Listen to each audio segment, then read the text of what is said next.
Om Swastiastu, perkenalkan nama saya Bagus Agung Arya Dharma Pramana, Dwi Suta Negara dengan NIM 20026121154.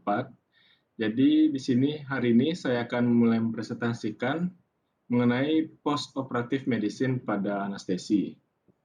Jadi yang pertama kita harus mengetahui terlebih dahulu apa itu post operative medicine. Jadi post operative medicine ini adalah prosedur yang dilakukan oleh tim anestesi kepada pasien pasca operasi atau post operatif dan dilakukan sampai kondisi umum pasien tersebut stabil. Kemudian untuk prosedur tersebut akan dilaksanakan di ruangan pemulihan pasca operasi atau yang biasa disebut dengan post anesthesia care unit yang disingkat dengan PACU. Jadi kenapa harus dibawa ke post operatif? Kenapa harus dibawa ke ruangan pemulihan? Dikarenakan pada saat post operatif tersebut akan ada beberapa komplikasi. Yang pertama ada komplikasi pernafasan, yaitu adanya hipoventilasi, di mana ini dapat terjadi akibat adanya seperti kelebihan cairan atau emboli paru, kemudian henti jantung, kemudian ada atelektasis, komplikasi yang mendasarinya penyakit pernapasan seperti asma atau COPD. Kemudian pasien yang mengalami hipoventilasi ini berlanjut akan menyebabkan komplikasi hiposekmia akibat kurang suplai oksigen yang ada dalam darah. Kemudian ada atelektasis paru. Ini merupakan kolaps atau gangguan fungsi paru, di mana keadaannya ini sering terjadi pada pasien post operatif. Atelektasis ini menghasilkan pengurangan kapasitas residu fungsional yang berkurang terhirup volume oksigen. Atelektasis ini dapat menyebabkan komplikasi yaitu pneumotoraks. Kemudian ada aspirasi paru, di mana keadaan ini dapat terjadi pada kondisi pasien pasca operasi. Faktor-faktor risiko ini termasuk operasi darurat, kemudian anestesi umum, kemudian ada ahli anestesi dan pasien yang tidak berpengalaman, alasan tergantung seperti ada kurang puasa, terus juga pengosongan lambung yang tertunda atau hipersekresi lambung. Selanjutnya ada komplikasi pada kardiovaskular, di mana ini dapat terjadi seperti hipotensi, aritmia, bradikardi, dan hipertensi pulmonal. Hipotensi ini disebabkan akibat dari hipovolemia yang disebabkan oleh perdarahan, overdosis obat anestetika, kemudian adanya penyakit kardiovaskular seperti infak miokard, aritmia, hipertensi, dan relaksasi hipersensitivitas obat induksi.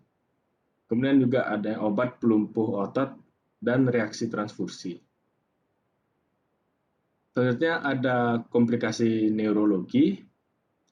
Jadi cedera saraf perifer yang paling sering terjadi itu adalah neuropati ulnar, di mana gejala awalnya ini sebagian besar seringkali terlihat lebih dari 24 jam setelah prosedur pembedahan dan mungkin telah terjadi saat pasien yang berada pada bangsal rumah sakit saat pasien sedang tertidur.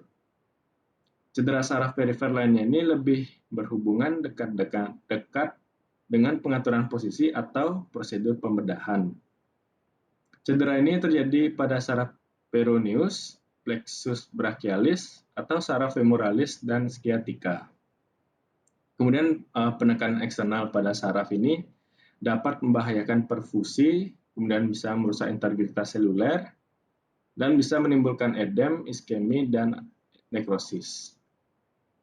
Selanjutnya ada gangguan keseimbangan cairan dan juga elektrolit, di mana ini dapat terjadi yang diakibatkan adanya hipovolemia, kemudian ada perdarahan, kemudian ada mual dan muntah pada saat intraanestesi.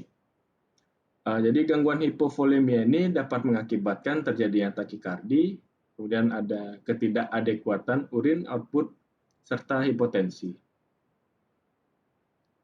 Kemudian yang terakhir ini ada komplikasi gastrointestinal, di mana mual dan muntah pasca general anestesi atau bisa disebut dengan PONV, yaitu Post Operative Nausea and Vomitus. Ini merupakan komplikasi terbanyak pada post-operatif.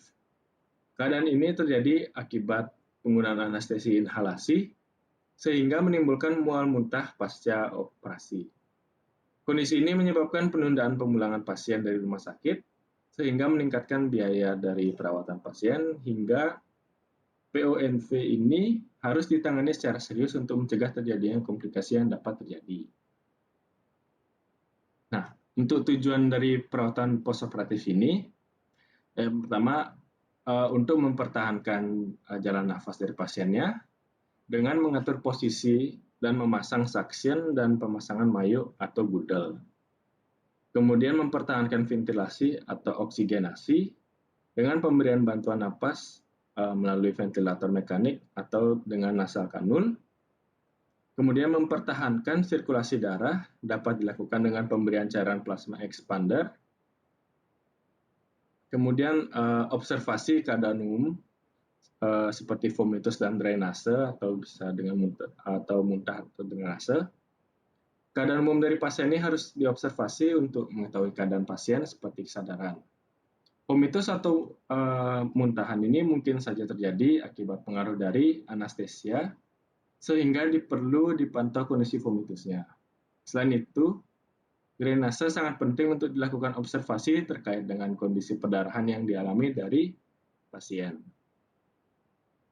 Kemudian juga harus membalancekan dari cairan pasien, harus diperhatikan untuk mengetahui input dan output dari cairannya tersebut.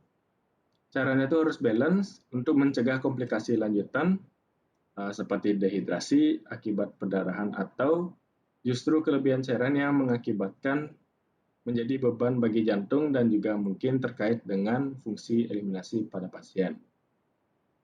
Kemudian terakhir, mempertahankan kenyamanan dan mencegah risiko injuri. Jadi pasien post-operatif ini biasanya akan mengalami kecemasan, disorientasi, dan berisiko besar untuk jatuh. Tempatkan pasien pada tempat tidur yang nyaman dan pasangkan side rail-nya. Nyeri ini biasanya sangat dirasakan pasien, diperlukan intervensi keperawatan yang tepat juga, kolaborasi dengan medis terkait dengan agen pemblok nyerinya. Kemudian apa saja pasien yang tidak diperlukan perawatan post-operatif medicine ini? Yang pertama adalah pasien dengan analgesik lokal yang stabil. Yang kedua ada pasien dengan risiko tinggi tertular infeksi, dan yang terakhir ada pasien yang memerlukan terapi intensif. Ini adalah pasien yang tidak diperlukan post-operative medicine. Kemudian apa saja alat yang standar yang diperlukan yang ada di bagian pacu. Jadi yang pertama itu ada oxygen supply, kemudian ada oxygen face mask, kemudian ada resusitasi bag, ada anestesi face mask, kemudian ada oral airway, nasal airway, kemudian ada suction, glukometer, pulse oximeter, EKG, tensimeter, dan juga stetoskop. Itu adalah alat yang standar dari pacu agar mempermudah perawatan. Kemudian kapan kita tahu pasien ini harus pulang? Dengan menggunakan scoring system. Untuk scoring systemnya ini ada 3, ada PADSS, kemudian ada Stewart, dan juga adanya Alderete. Untuk PADSS ini itu adalah Post Anesthesia Discharge Scoring System, di mana yang akan kita lihat adalah di bagian vital sign. Jadi kita lihat untuk tekanan darah yang lebih atau kurang dari 20% dari sebelum operasi ini kita tandai dengan skor 2. Kemudian tekanan darah yang lebih atau kurang dari 20% sampai 50% dari sebelum operasi itu kita berikan skor 1. Kemudian untuk tekanan darah yang lebih atau kurang dari 50% dari sebelum operasi itu skornya 0. Kemudian juga kita lihat di ambulation-nya, kita lihat apakah berjalan normal atau tidak lemas, itu kita beri skornya 2. Kemudian jika pada saat perjalanan pasiennya membutuhkan bantuan, kita beri nilai skor 1. Kemudian jika tidak dapat pindah atau lemas, kita beri nilai 0. Untuk mol dan muntahnya kita lihat untuk jika ringan maka skornya 2, jika sedang skornya 1, jika berat skornya 0.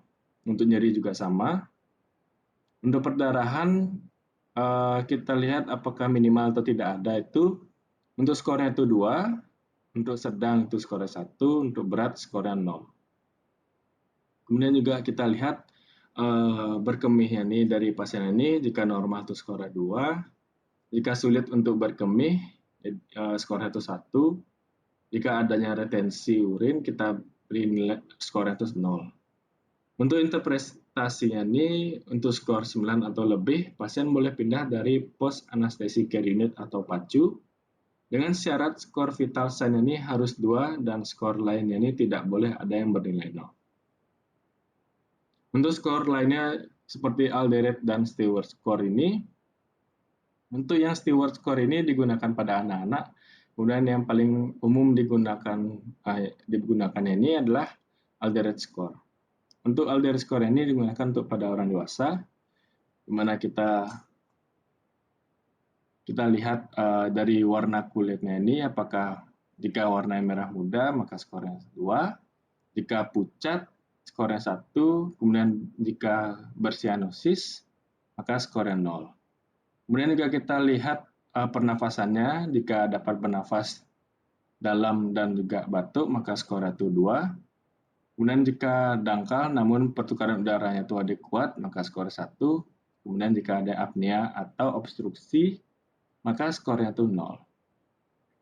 Kemudian untuk sirkulasinya, jika tekanan darahnya itu kurang dari 20% dari normal, maka skornya itu 2. Jika 20-50% dari normal, skornya 1. Jika lebih dari 50% dari normal, ini adalah skornya 0. Untuk kesadarannya, kita lihat apakah pasien ini sadar, siaga, dan juga orientasi. Kemudian kita beri skornya 2. Kemudian kalau pasien ini bangun namun cepat kembali tertidur, maka skornya 1. Kemudian jika pasiennya tidak ada respon sama sekali, kita beri skornya 0. Untuk aktivitasnya, kita lihat di seluruh ekstremitas ini dapat digerakkan atau tidak. Jika bisa, maka skornya 2. Kemudian jika dua ekstremitas ini cuma dapat digerakkan, maka skornya itu 1. Kemudian jika tidak bisa bergerak, maka 0. Skornya 0. Untuk interpretasinya, jika jumlahnya itu lebih dari 8, maka penderita dapat dipindahkan ke ruangan. Kemudian untuk Stewart score ini yaitu digunakan pada anak-anak, yang dinilai adalah yang pertama ada pergerakannya, kita lihat gerak bertujuannya, maka lebih skornya 2. Jika dia bergerak tak bertujuan, maka skornya 1. Jika tidak bergerak, maka skornya 0. Untuk pernafasannya kita lihat apakah batuk atau menangis. Jika batuk sama menangis berarti skornya 2. Kemudian apakah bisa mempertahankan jalan nafasnya? Kalau bisa berarti skornya 1. Kemudian apakah diperlukan bantuan? Maka skornya 0. Untuk kesadarannya, jika pada pasien ini menangis, maka skornya 2. Jika bereaksi terhadap rangsangan, skornya itu 1. Kemudian jika tidak bereaksi, maka skornya 0. Jadi untuk interpretasinya, jika jumlah ini lebih dari 5, maka penderita ini dapat dipindahkan ke ruangan. Kemudian juga bisa menggunakan Bromage score, di mana ini untuk spinal anestesi. Dengan penilaian kriteria penilaiannya ini, jika gerakan penuh dari tungkai ini, maka skornya 0. Jika tak mampu ekstensi tungkai, maka skornya itu 1. Jika tak mampu fleksi lutut, skornya 2. Kemudian tak mampu fleksi pergelangan kaki, maka skornya itu 3. Untuk interpretasinya, jika Brownian score ini 2, dapat pindah ke ruangan. Baik, sekian untuk presentasi saya hari ini. Terima kasih.